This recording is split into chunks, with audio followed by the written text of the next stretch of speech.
a los rincones de nuestro ámbito geográfico y que su acción despierta inquietudes en todos los amantes de la cultura vasca. El tema que la Sociedad de Estudios Vascos ha elegido para hoy miércoles es algo tan sencillo como atractivo puede ser.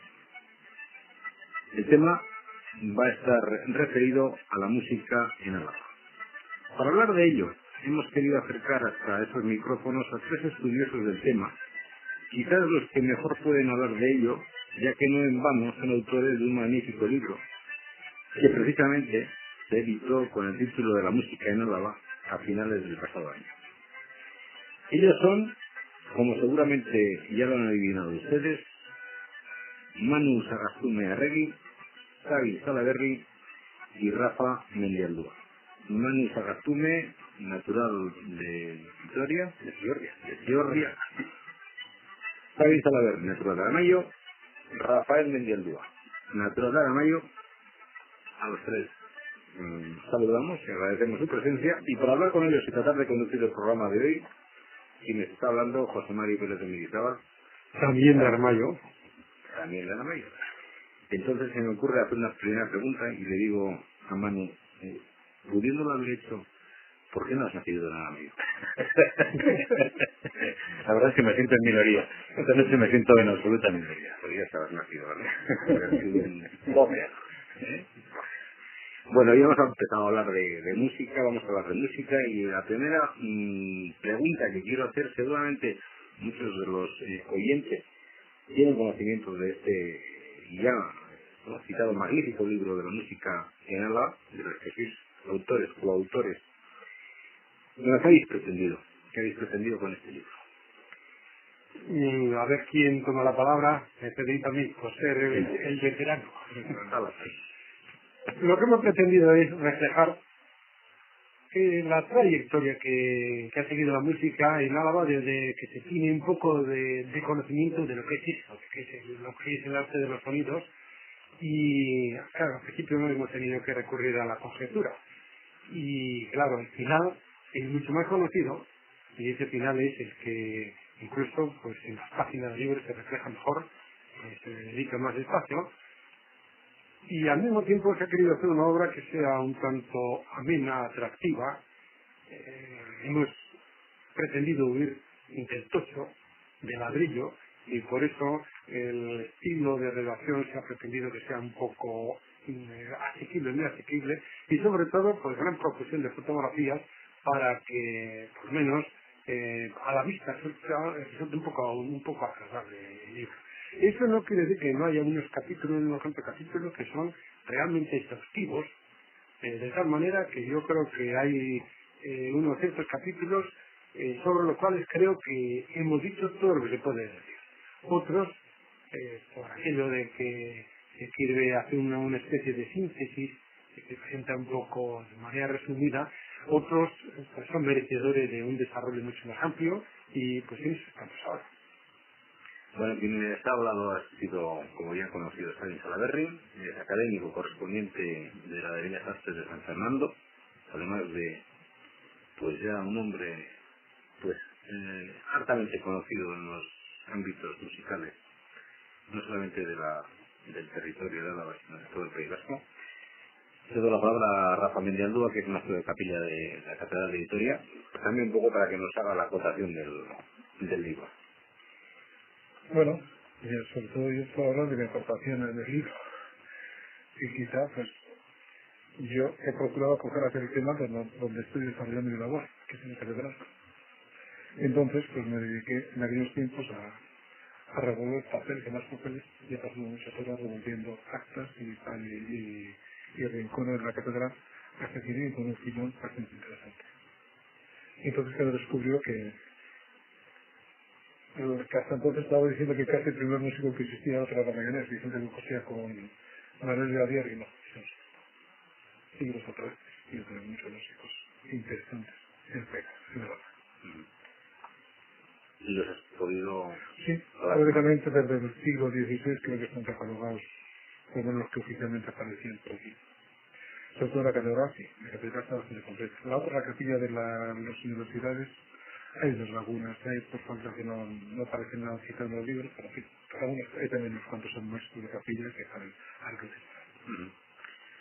Bueno, damos por fin la palabra a Manu Sagastume, que es bibliotecario del Conservatorio de Música Jesús Guridi de Vitoria-Gasteiz, y que, bueno, pues también le vamos a pedir lo mismo, ¿no? Que haga un poquito un resumen del por qué, qué es lo que se pretendía cuando se abordó este inmenso trabajo.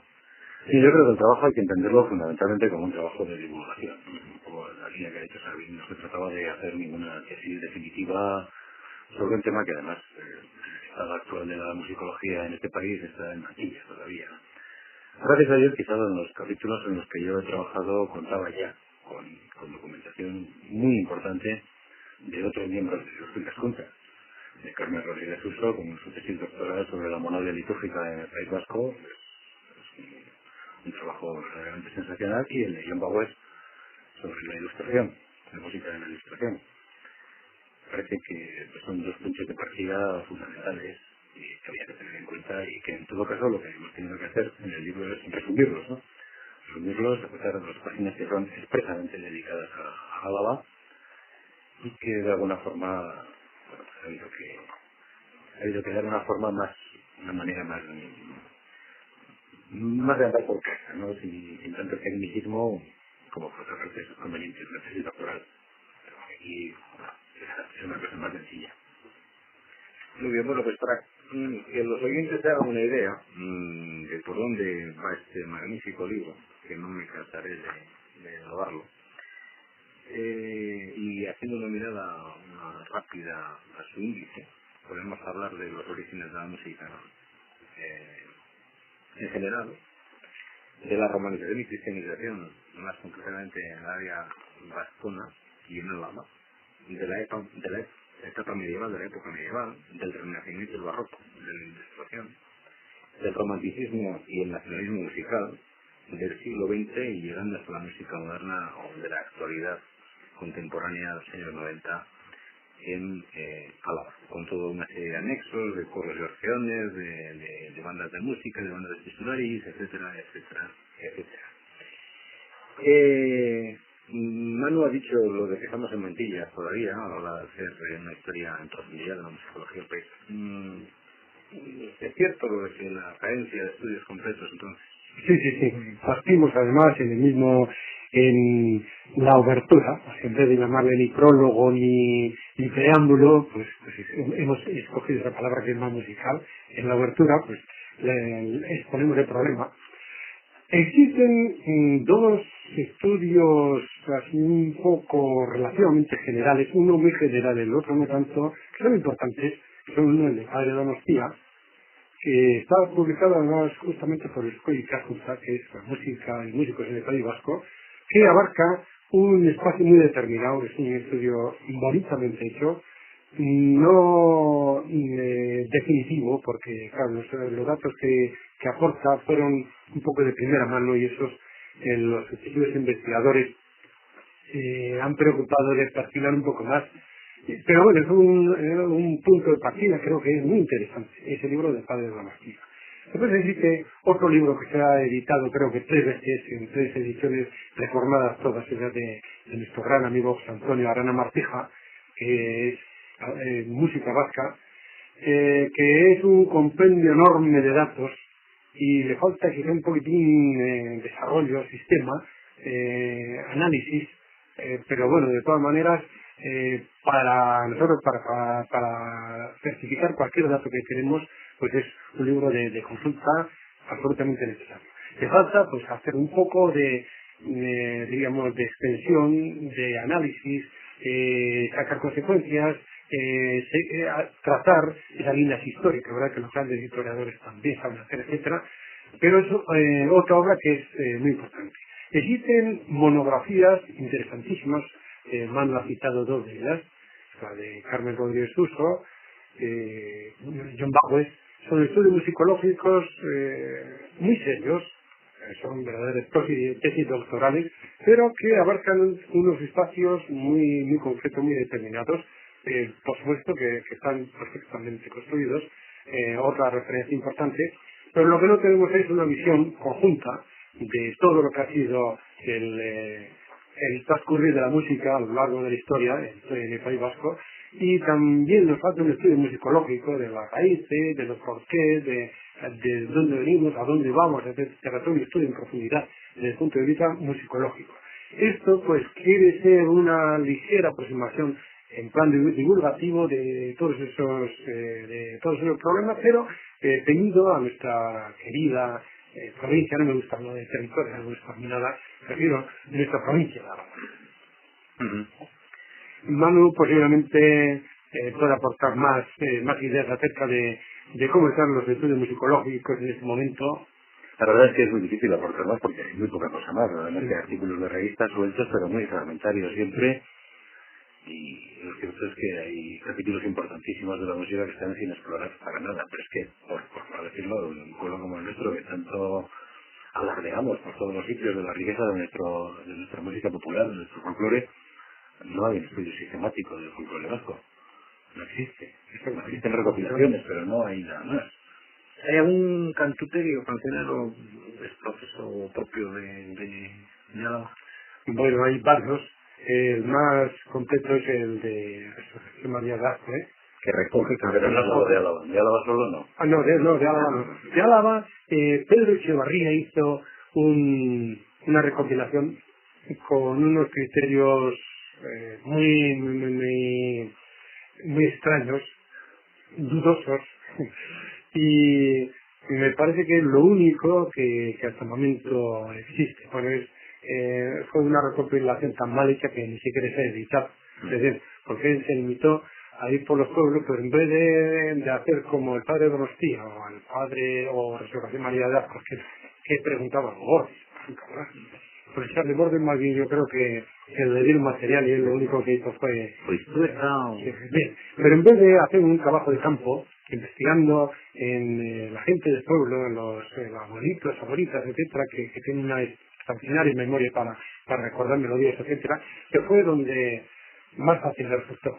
Fue donde los secretarios de los ayuntamientos, que claro, como los secretarios de los ayuntamientos difícilmente son del lugar del pueblo, es decir, que son de origen distinto, pero entonces recopiló un bellísimo repertorio a la vez de canciones burgalesas, vallisoletanas, la influencia de los secretarios también los hemos tenido en los cancioneros.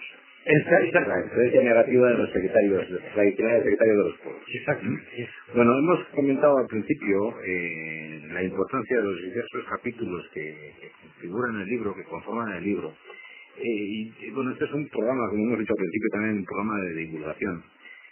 Podríamos atrevernos a hacer una pequeña historia, yendo hito por hito de la historia musical de Álava. Bueno, pues una breve, pues hermano, empieza la breve, podríamos empezar. Yo creo que realmente la presencia clara de Álava dentro de la historia de la música pues aparece en el momento del canto mozárabe. Está perfectamente claro que cuando Roma intenta suprimir la liturgia mozárabe, los obispos que van enviados a Roma para defender el rito hispano, bueno, pues son el de Burgo de Osma, el de Calahorra y el de Armentia. Son los obispos. Y claro, pensar que en aquel momento estos obispos están defendiendo el rito mozárabe quiere decir que, lógicamente, en el territorio de su jurisdicción, en el territorio alavés, en el territorio vizcaíno y otra parte, pues fundamentalmente el rito que se estaba siguiendo era el rito mozárabe, con todo lo que se lleva consigo, con toda la música mozárabe o la música hispana, la liturgia hispana. Ese podría ser el primer momento en que aparece con fuerza. Después la tesis de Carmen Rodríguez de Suso recoge un momento importantísimo en la historia del País Vasco, pero fundamentalmente de Álava, que es donde más documentos aparecen, de todo el proceso de instauración definitiva ya de la liturgia romana y de la estructura eclesial, la creación de parroquias y la dotación a esas parroquias de los cantorales correspondientes. De ahí Carmen ha recogido una cantidad ingente de manuscritos en notación gregoriana, notación neumática, notación pagada, pero vamos, fundamentalmente notación gregoriana, que indica que efectivamente en aquel momento aquí hay una presencia importante. Bueno, incluso para darle un poco de amenidad a la charla, podemos decir cómo han llegado a nuestros días esos manuscritos de una forma muy curiosa. Sí, porque... No han llegado como tal en manuscritos, sino como tapas de libros. Tapas de legajos notariales, Legajos muchos de ellos, notariales, de actas de ayuntamientos. Es decir, ocurrió que a principios del barroco, pues es decir, con la contrarreforma, Trento, pues obligó a los curas a llevar una contabilidad. Contabilidad de quién se bautizaba, quién se casaba, etcétera, para tener un poco de control de qué es lo que pasaba en la cristiandad. Y claro, los curas de los pueblos al principio lo que hicieron fue coger hojas sueltas y anotarlas ya, hasta que ya tuvieron unos determinados legajos que tuvieron que coserlos y no se les ocurrió mejor idea que para guardarlos, poner una tapa de los pergaminos que tenían allá en la parroquia. Y son justamente estos manuscritos. De los libros que ya no se utilizaban. Que no se utilizaban. Sí. Y que son justamente, nos han llegado como tapas de esos libros de siglo XV, XVI. Bueno, tengo interrumpido, hermano, pero bueno, es un dato curioso para facilitar.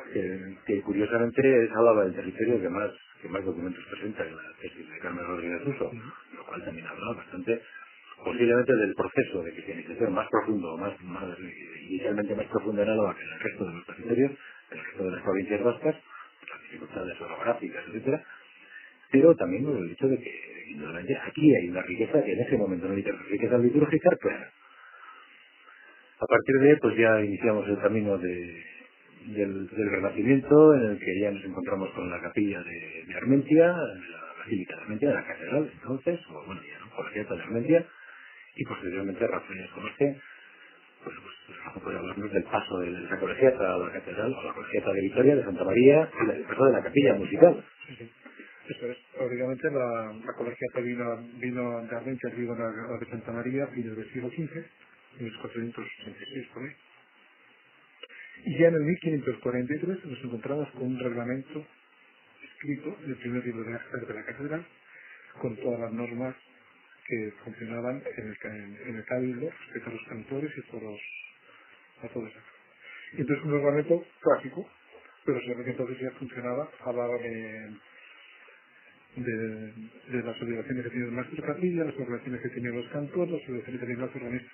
Y desde entonces prácticamente es cuando empezamos a hacer ya hacia 1580 para ahí, es cuando ya empieza el primer nombre del primer maestro de capilla.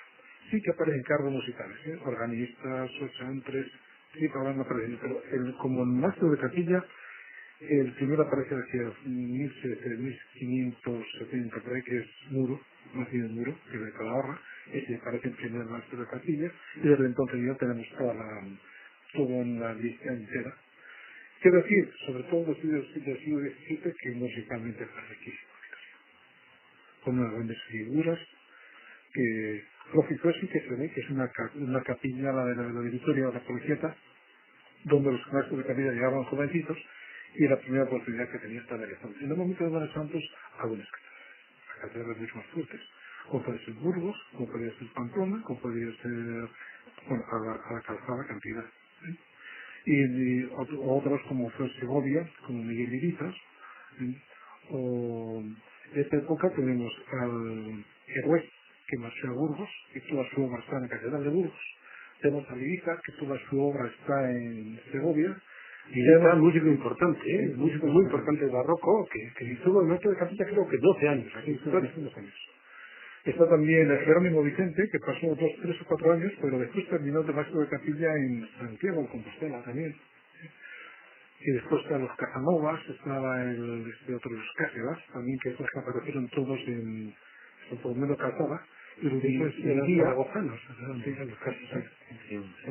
Y después aparecía Rubidía, que este también aparece en la Catedral de Pamplona. O sea que era un trampolín donde se veía que ya venían jovencitos y de aquí marchaban. Las catedrales ya fijaban un entrenamiento bueno así como en otros apartados del arte, se deja ver con que Vitoria, no digo Vitoria, que Álava, es un territorio de pasos, un territorio bastante más abierto que el resto de las provincias vascas. Y que bueno, hay influencia de ese paso de otras culturas, de otras tradiciones. ¿Se puede decir lo mismo en la música? ¿Hay alguna influencia en este tipo de...? Bueno, llama la atención de que aquí aparecen gente de todos sitios, a las oposiciones. Pero desde que uno se dice, ¿cómo es que me decís con ellos cómo podían enterarse, cómo podían venir de tan lejos Porque claro, muchas veces se presentaban varios a las exposiciones. ¿Sí? Y uno le llama la atención con los medios que tenía en aquella época, cómo corrían las noticias y cómo la gente se movía porque buscaban el puesto de trabajo. ¿Sí? No había ni radio, ni tele, ni nada de eso para enterarse, ¿verdad? Sí. Y uno le llama muchísimo la atención y que se presentaban varios en las exposiciones y incluso también se veía mucho, por ejemplo, el contacto que tiene Vitoria en el siglo XVII, por ejemplo, sobre la relación de la Catedral de Vitoria de la Colegiata. En aquellos tiempos es muchísimo con otros pueblos de Navarra que tenían colegiatas. Se veía muy a menudo que mandaban al maestro de capilla enseguida en busca de un chifle, en busca de algo por ahí, a cuanto la reina, Estella, por ahí se iba bastante en busca de... Es un dato curioso porque no sé qué ocurrió en Navarra en ese siglo XVII, siglo XVIII, porque parece la cantera de la música española. Sobre todo la cantera de cantores españoles. El monasterio del Escorial, las grandes catedrales tienen tiples navarros.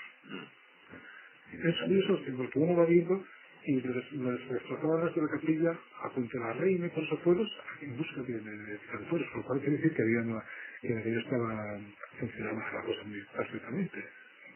Había capillas musicales que llegaron de entonces, pero que eran un subsidio para las demás capillas y importantísimo. Son las iglesias y las capillas de las catedrales, etcétera, los únicos focos de desarrollo musical. Pues en ese momento posiblemente sí. Ten en cuenta que, por ejemplo, hay una conexión bastante fuerte en ese momento en Guipúzcoa, pero si pasa revista, pues le tenemos a Ibáñez de Echevarría, en Arrasate, a Juan de Anchieta, de Aspecia, de Alpecia. Vamos a ver... Martínez de Vizcarri, que también es decir, y todos son del ámbito eclesiástico. Bueno, ten en cuenta que incluso los grandes barrocos, don Sebastián Bach, por ejemplo, pues fue un organista. Bueno, hay otros músicos que practican mucho más la música profana, ¿verdad? Pero incluso Händel, que es, digamos, el mundano, pues tiene pues una inmensa partida de oratorio, de música religiosa. Todavía tiene fuerza. Lo que sí nos consta es que indudablemente hasta el siglo XVII, XVIII, pues indudablemente las cortes europeas, todas las cortes españolas o la corte navarra, no deja de tener su movimiento musical importantísimo. Vitoria es a lo largo de la historia un lugar de relativa frecuencia de visitas reales, y sobre todo en esta época. Alfonso X está varias veces, aquí se encuentra con Teobaldo de Navarra, y claro, esta gente que no tiene la corte fijada en un sitio, en la capital de su reino, sino que anda con la corte ambulante de un sitio para otro, pues indudablemente cuando viene a Vitoria, me imagino que vendría con todo su grupo de cantores y de escritores y con sus antiguas acuestas, ¿no? Y el Teobaldo pues haría exactamente lo mismo, saldría de Estella o de Navarra o de Pamplona con todos sus cantores. Y cada vez que hay una visita de estas características en Vitoria, pues indudablemente hay constancia también de que efectivamente la ciudad contrata juglares, contrata instrumentistas, ministriles, etcétera, para que las cosas funcionen. Es decir, que hay un movimiento, digamos, civil de música, pero no hay muchas circunstancias documentadas de que esto exista así. Prácticamente hasta la Ilustración, hasta que la música pasa a entrar dentro de los ámbitos de la nobleza local o de la alta burguesía, hasta ese momento no hay movimientos musicales laicos. Me queda algo la vascongada. Algo bastante tiene que ver la vascongada. Digamos, en el desarrollo musical, bueno, en el desarrollo científico, en el literario, en el teatro, pues entró a través de la vascongada y, por supuesto, pues la música también. Claro, también hay que tener en cuenta que el segundo maestro de capilla de la vascongada era maestro de capilla de la Catedral de Vitoria, de la Colegiata de Vitoria, el Landazuri, don Pedro Landazuri, era maestro de capilla de la Colegiata y maestro de capilla de la vascongada. Bueno, hemos llegado ya a la vascongada, estamos en el 18. Sigamos con la pequeña historia alavesa. Bueno, pues precisamente el siglo XVIII es cuando, a partir de esta época, ya de 1608, cuando empiezan a surgirse todos los cargos con músicos alaveses. Es Ambrosio Murúa, quien entra en 1708 ya de maestro de capilla. A él le sustituye Pedro Landazuri, Y después fueron todo, ya a partir de 1708, todos los cargos están ya en manos de Alavés. Y eran los capillos, sí. Eran los capillos, también la capilla de esto. Lo cual quiere decir que aquí ya empezaron a funcionar ya las capillas, las escuelas de tiples y todo eso empezaron a funcionar, y la formación musical funcionaba. Claro que estamos hablando solamente prácticamente de la música en Vitoria, ¿no? Porque lo que se puede olvidar es que también en este momento hay un movimiento musical también importantísimo en La Rioja, ¿no? Una capilla tan importante, una doble capilla tan importante como la de La Guardia, ¿no? Sí. La Guardia, ¿no? Y con músicas también, bueno, pues en La Batida, en todos los demás centros importantes de La Rioja. Y además que en el momento ese de paso de Renacimiento al Barroco, en esa, pues, el otro pueblo de Álava como de Tuesta, pues surgen grandes figuras de esa raza Sí. de comunidad. Claro, en 1739 nace en Tuesta, pues Juan García Salazar. ¿Sí? Y su hermano Simón también, que fue uno de los músicos, fue un ciclo títulos, aparecen en la primera que nos dicen en la catedral, y aparecen con mozo de coro, que aparecen con sus ceñitos bastante antes. Esa teoría sabe Manuel y sobra, que no no comparto, bueno, pues, ahí está. Creo, Yo tenemos algo entre ceja y ceja que alguna vez tenemos que sacarlo adelante. Que algún día tenemos que sacar, porque ahí está el vacío de la puerta. Y es curioso que este no se recita en Burgos, que cuando ya mozo de coro, cuando tiene sus 18 años. Entonces, la primera formación donde la ha recibido, pues yo defiendo claramente la puerta. Lo triste es que en la puerta no salía absolutamente nada. No tenemos Porque el documentación. detalle es que los García Salazar se confirman en Tuesta. Pues, no se confirman en Burgos, se confirman en mismo Tuesta, ¿no? Para que hace pensar que ellos estuvieron muy cerca de casa por tiempo. Pasa que nos falta esa laguna de toda la documentación de la puerta. Habéis comentado lo de La Guardia, en La Guardia Consolación de Villavier, etcétera. Mira, del más reciente, del Anciego, ahí hay una capilla interesante, una capilla además parece que un tanto reaccionaria, porque La Guardia es José María de Samaniego, que era de costumbres un poco más libertinas, y por lo visto se llevaba muy mal. A ver, hermano, yo creo que sabes tú alguna anécdota con eso, ¿no? José María de Samaniego tuvo incluso un pleito con la Inquisición por denuncias de los maestros de capilla de La Guardia, ¿no? Por tenencia de libros prohibidos y cosas, no hay más que leerle. Exactamente. Además de la fábula tiene otras cosas. Aún a pesar de ello llegó a ser alcalde de Tolosa. Y en ese momento, la verdad es que incluso en ese momento, el maestro de capilla de La Guardia, que era Ustari, pues es un gran músico, ¿eh? Sí, como músico muy bueno. En otras cosas es muy reaccionario, pero es un gran músico. Yo me imagino que ahí entrarían muchos deportes, sí. Ahí entrarían muchos problemas. Por ejemplo, un hecho clarísimo de que Samaniego se llevase siempre a todas las fiestas y festejos de la Vascongada, se llevase al bajón, al famoso Quintana, bajón de la capilla de La Guardia, con lo cual le dejaría a Ustari poco menos que desnudo en aquel momento, y bueno, pues eso se iría acumulando una detrás de otra. Y aparte de motivos ideológicos, habría otros tipos también. Seguimos un poquito y nos encontramos con figuras, pues, señoras como, por ejemplo, nuestro paisano Vicente Goycochea. Sí, pero antes hay otra fase, has mencionado antes a Sebastián Liraguer y Salazar, que son de apellido, que tiene algo que ver con el momento anterior. Manu nos ha dicho que la Ilustración trajo países europeos a nuestro país, y entre ellos, pues el de la formación musical.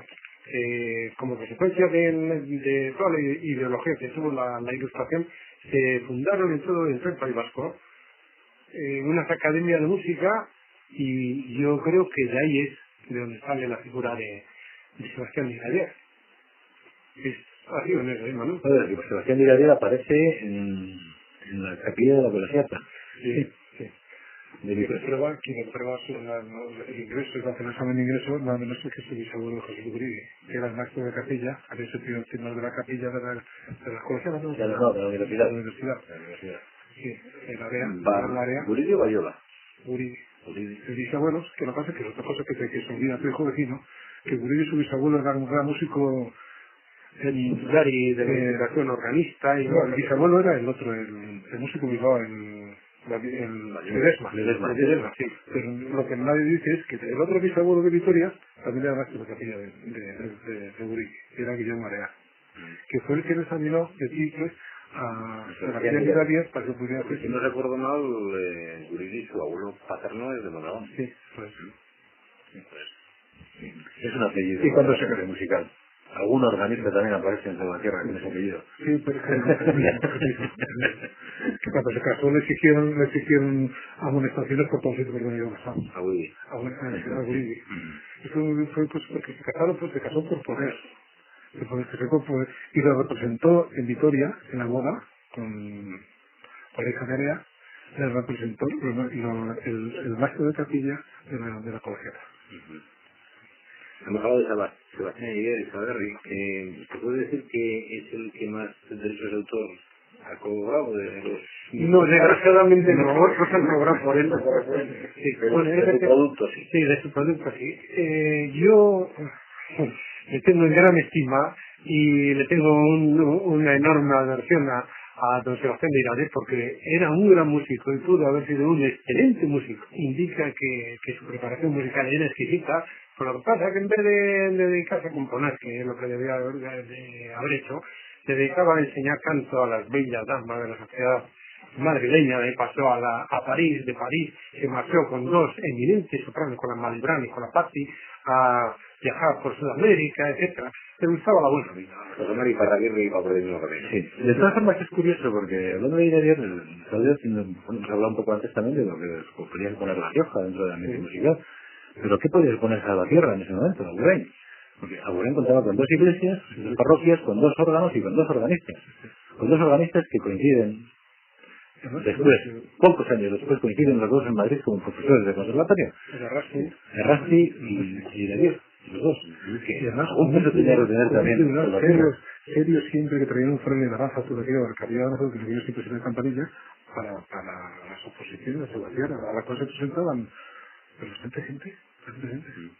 Porque quiere decir que eran muy exigentes. ¿Bajamos al valle? Bajamos al valle y llegamos a Goicoechea. Quería llegar a casa. Pero aquí no tengo que nada que decir ya. Absolutamente. Tres de la mañana y otro de te dejamos no hacer la mía. ¿Qué podemos decir de Vicente Goicoechea? Rafa, venga, ¿qué decimos de Vicente? Bueno, por lo menos que de los que nació en Barra de la Mañana, veremos. Y que fue un gran músico, buena persona y gran músico. Y por fin, pues que encontramos que no admitieron en el seminario de Vitoria, encontramos el documento por fin llega a nuestras manos, ¿no? Sí, solicitó ingreso en hacer la carrera eclesiástica en el seminario de Vitoria y no lo admitieron. Por falta de conocimientos musicales. No, lo que pasa es que prácticamente, bueno, ya sabes un poco la historia, allí en Armayano su padre había sido alcalde allá durante la Carlistada, después, en fin, su padre estaba bastante mal visto en el valle y pues se marcharon a vivir a la Quetio y él estudió leyes. A pesar de que su vocación era otra, pero su padre se empeñó en que estudiara las leyes y estudió leyes. Y con 35 años se le ocurrió, cuando murió su padre, pues ingresar en el seminario, porque no tenía haberes, el pobre Vicente, a pesar de que en Almería habían tenido una casa potente, etcétera, pero lo habían perdido todo.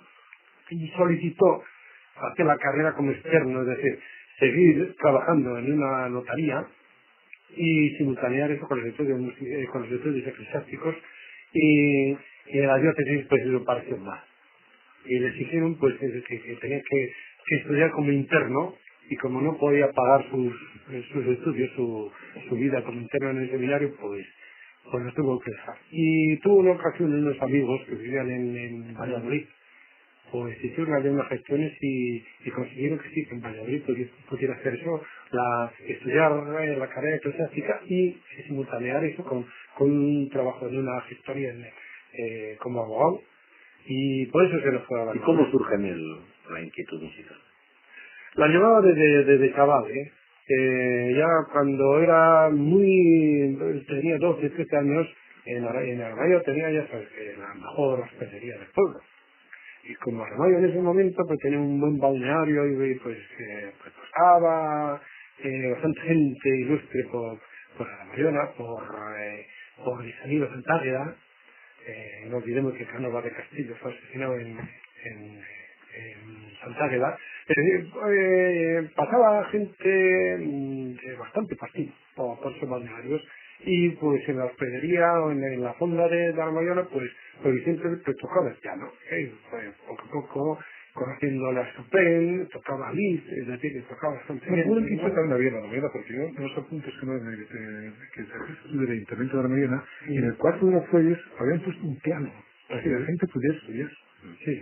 Lo cual, había inquietud, había un buen organista, Benigno Aristegui, que era muy amigo de Vicente, es decir, había un cierto caldo. ¿Cuál es la aportación de Vicente a la música religiosa?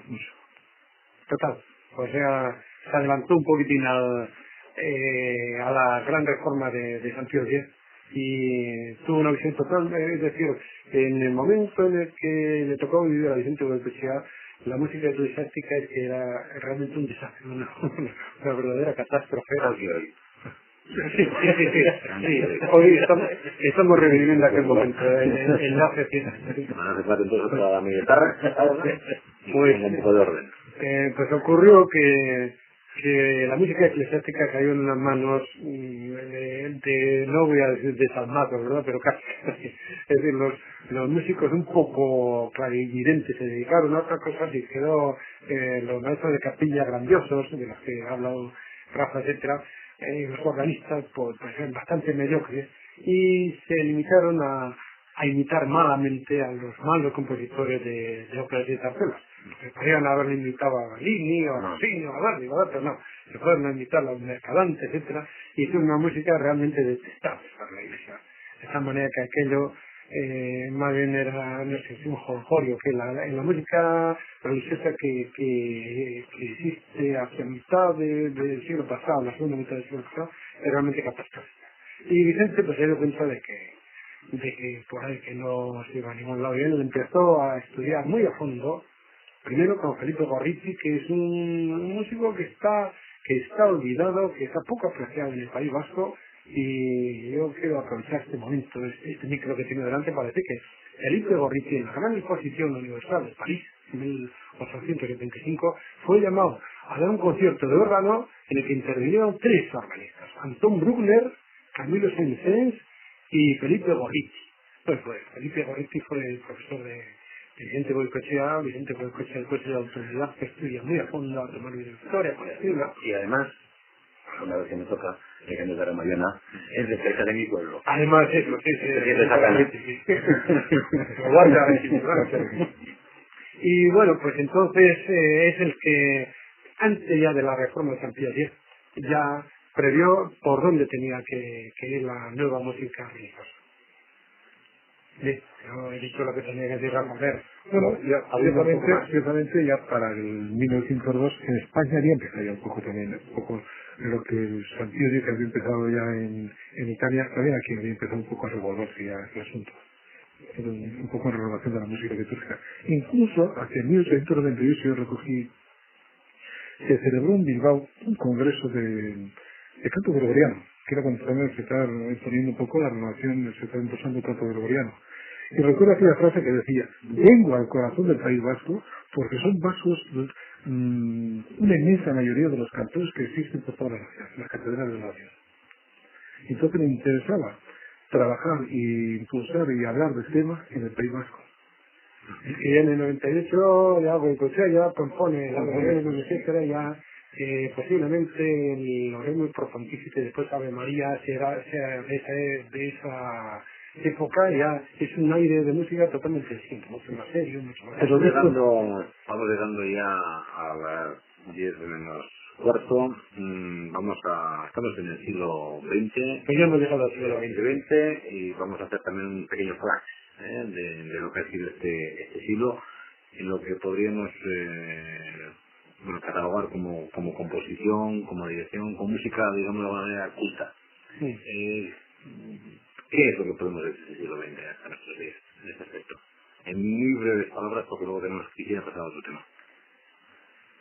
Hay 2 figuras, que son Guidi, que es Bernaola.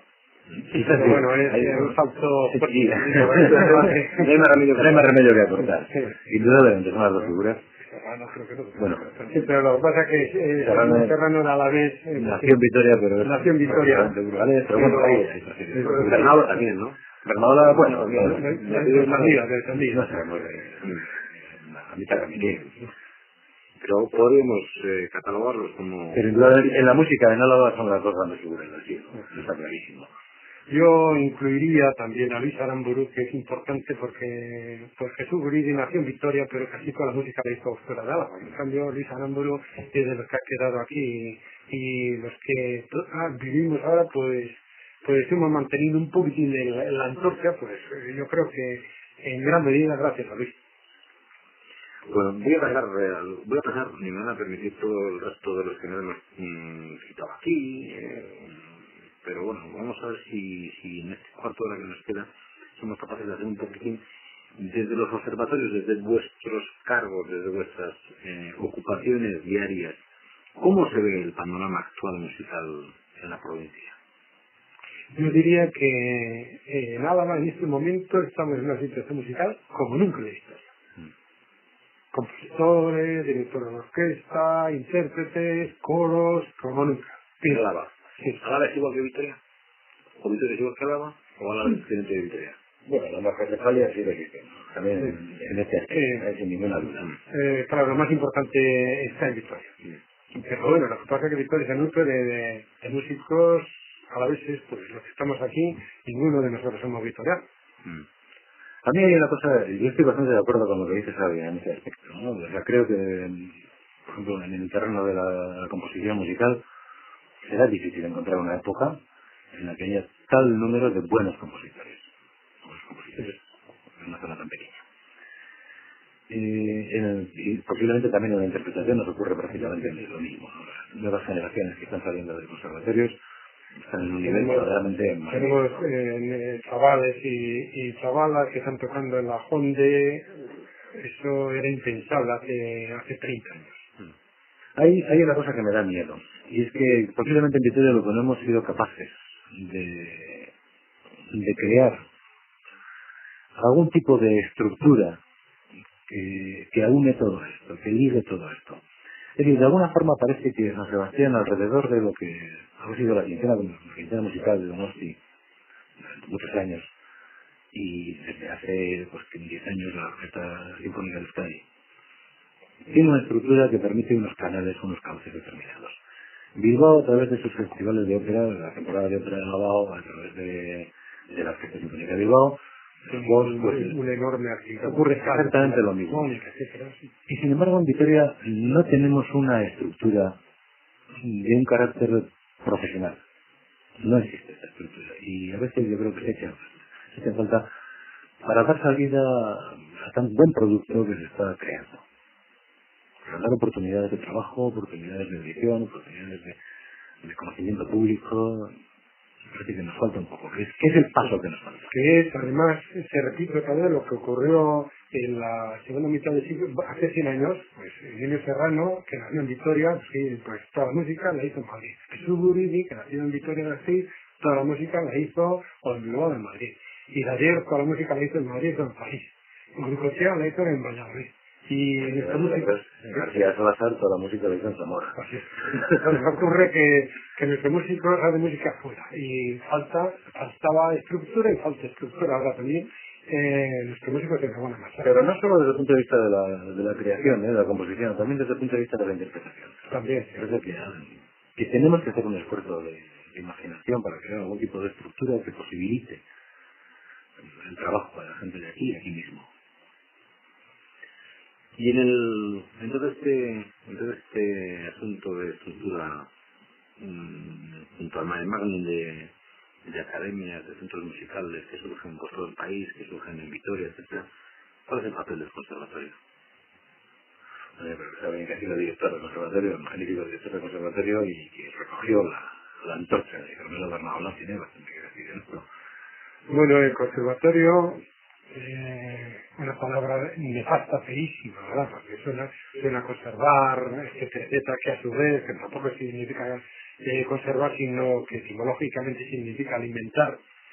Bien, es un centro de estudios posiblemente se nos acusa de ser excesivamente académicos, reaccionarios, ¿verdad? Porque siempre los conservatorios tienen un poco ese tinte de que nosotros en vez de estudiar la música de mañana, estamos estudiando la Mozart o Juan Sebastián Bach.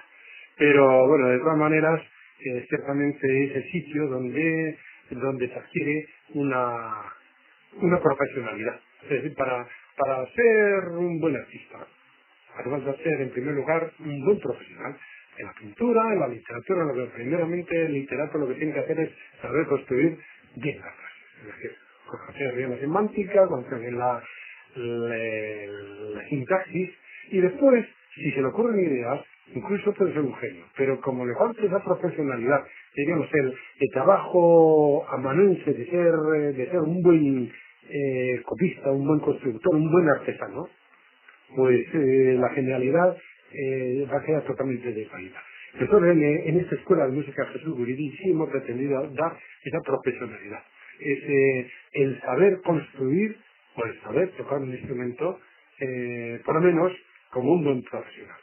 Y además los chavales tienen talento, que nuestros chavales sí lo tienen, pues la serie está, por lo menos se está fabricando, está saliendo ya. Sí, lo que pasa es que no toda la demanda puede ser profesional, es indudable. Es decir, hay un montón de gente que lo que quiere es aprender música para disfrutar con ella o para practicarla de una forma aficionada, puramente. Y este es el trabajo que tienen que hacer las academias, en gran medida. Esto ya no es un trabajo de una escuela profesional o de una escuela superior. Es un trabajo, pues, bueno, aparte, con otro tipo de enseñanza, menos reglada, menos académica, más libre, con otras posibilidades distintas. Sí, claro, que la música no es únicamente profesión, es también pasatiempo, es un excelente hobby, y claro, para conseguir eso pero hace falta por lo menos tener una cierta preparación. Las academias, pues para eso están. Bueno, también creo que nos queda el otro tema de los coros. Creo que en el mundo coral también en estos momentos creo que es la época más rica que ha existido en la historia de la música. En la historia. Y no solamente la historia, más en eso. Ahí sí que podemos decir también la provincia. Porque de 31 coros federados de mayores y 14 escolanías que hay en la actualidad, pues de la provincia, pues creo que ya toda la geografía de la provincia está salpicada con coros. ¿Sí? Empezando por Adamayona, Loducio, Llodio, que tiene 2 coros, Amurrio, que tiene 3 coros, Loyando, o Ofendo, tiene otro coro, por el otro lado tiene el Ciego, tiene también coro, Tres Puentes tiene coro, Araya tiene coro, Salvatierra tiene coro, Alegría tiene coro. Toda la geografía, más después en Vitoria otros 18 19 coros. Toda la geografía. Más un porvenir también asegurado, porque en estos momentos tenemos 14 escolanías. Y creo que además hay que decir que las escolanías de hoy nacen ya con una formación, con una técnica bastante más intensa, un porvenir se está saltando bastante recientemente. Y se puede decir también que la recepción, por lo menos lo que el pueblo a la vez recibe de aportaciones foráneas, si se quiere, pero es interesante, y la respuesta también me da la impresión a mí como buen espectador, esa semana coral, ¿no? Que es un auténtico movimiento de coros y de asistencia de personas, etcétera, y de eso que, bueno, el pueblo a la vez de alguna manera está formado en ese aspecto, ¿no? Bueno, pero lo que pasa es que ahí es donde posiblemente tenga más incidencia lo que ha dicho antes Manu, ¿verdad? Que el pueblo a la vez accede a un tipo de música y tiene una cierta prevención a otros tipos de música. Creo que eso sí lo podemos decir con claridad, ¿verdad? Desde luego, la música, diríamos, contemporánea, la de 1998, en los oídos a la vez suena un tanto desagradable, a juzgar por la asistencia a esos conciertos. Bueno, pero eso no es un problema exclusivamente de Madrid. Ahora mismo está Pierre Boulez haciendo un programa rompedor en Madrid y se está haciendo mal. Sí. O sea que ya no es de hoy. Sí. Vamos. Antes, bueno, me dice, perdona, que vuelvo a tratar el tema del conservatorio. Por una serie de motivos, hoy en día en el País Vasco se está intentando dar una forma a un único conservatorio para todo el país, y hay incluso estas candidaturas ya, ¿no? Bueno, sí. ¿Cómo es la posición? ¿Cómo veis vosotros? Un terreno vidrioso Desde aquí, ¿cómo es? Lo que pasa es que, mira, a mí me parece, yo creo que no es un problema solamente del conservatorio. Yo creo que a lo largo de estos últimos meses estamos viendo declaraciones en la prensa en las que parece que Vitoria está quedando a la zaga, ¿no? Porque todo el mundo pretende ser la capital de algo. Entonces, Bilbao va a ser la capital cultural de Euskadi con el Palacio Euskalduna, San Sebastián va a invertir no sé cuántos miles de millones de pesetas para ser la capital cultural de Euskadi. Es decir, aquí lo que más nos preocupa es ser la capital. Lo que no nos preocupa es la cultura, en absoluto. Lo que nos preocupa es que el Conservatorio Superior se ponga en San Sebastián o se ponga en Bilbao, o se ponga en Vitoria o se ponga en Legutiano, me da igual. Entonces, por lo que peleamos, por lo que no nos peleamos y por lo que no entramos a discutir es que en este pueblo, en este país, hace falta un conservatorio, no hace falta un conservatorio, qué características tiene que tener ese conservatorio, eso no discutimos. Lo único que queremos es que nos lo pongan debajo de casa. Y a mí me parece que estamos actuando con un provincianismo en toda la política cultural en general, pero en este caso en concreto estamos actuando con un provincianismo lamentable. No tenemos el más mínimo concepto de país y, por supuesto, el más mínimo concepto de cultura. Y además, incluso el mismo concepto de lo que son estudios musicales creo que tampoco se estudiado muy a fondo. Me explico. En este momento, porque la LOCSE lo ha previsto así, pues se habla de conservatorios superiores, distintos de los conservatorios medios, es decir, estructurar la enseñanza en distintos estamentos, digamos, una especie de conservatorio elemental, un conservatorio medio, un conservatorio superior. Claro, ocurre que aquí se quiere trasladar al aprendizaje de la música los mismos conceptos que existen en el resto de los aprendizajes. Y claro, ocurre que la enseñanza general está pues compartimentada, digamos así, pues en una enseñanza básica, en una enseñanza media, es decir, el bachillerato, y después la universidad. Pero es que ocurre que el arquitecto empieza a estudiar arquitectura en la universidad, pero el pianista no empieza a estudiar piano en el conservatorio superior, sino que en el conservatorio superior lo único que hace es seguir la misma línea que acaba de dejar en el conservatorio medio. Es decir, el paso de bachillerato a la universidad en el conservatorio no es tan claro como en el resto de las enseñanzas. Por eso yo no veo ninguna necesidad de ese conservatorio superior distinto de los conservatorios medios. Entonces, en vez de discutir eso, que sería Claro. lo que hay que discutir seriamente, nos vamos a discutirlo. A mí me parece que es lo que estamos perdiendo el tiempo. Y no hay nadie que coja el toro por los cuernos y empiece a discutir seriamente la necesidad o la no necesidad de ese conservatorio. De ese conservatorio superior distinto de los conservatorios medios. ¿Y ese es el modo de pensar de musicólogos del país como vosotros, por ejemplo? Bueno, Yo, pues de musicólogos te puedo decir que sí. que sí. De músicos no te sabría decir. Es que ya sabes, hay muchos intereses, es decir, uno que enseña en un conservatorio superior tiene rango de profesor universitario, uno que enseña en un conservatorio elemental tiene rango de maestro de escuela. Y pues a todos nos gusta eso de ser doctores o licenciados. El sueldo pues también se corresponde pues a esa categoría, ¿verdad? Y no es lo mismo ser profesor de un instituto que profesor también de una universidad. Incide también muy fuertemente eso, la categoría del enseñante según la categoría de la estructura. Rafa, que decía algo. Rafa Carrillo, yo no sé. Si la catedral no tiene ese problema.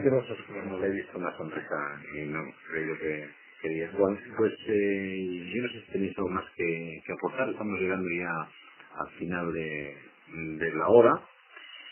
Yo creo que ha sido una charla, bueno, pues interesante. Hemos dado o habéis dado justamente una visión pues de lo que ha podido ser la historia musical de esta provincia de Álava.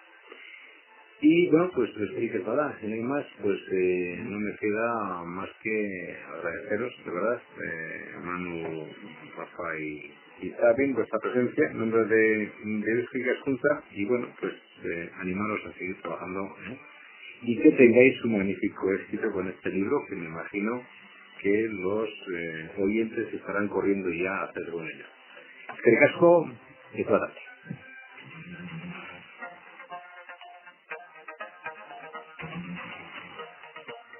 Radio Vitoria.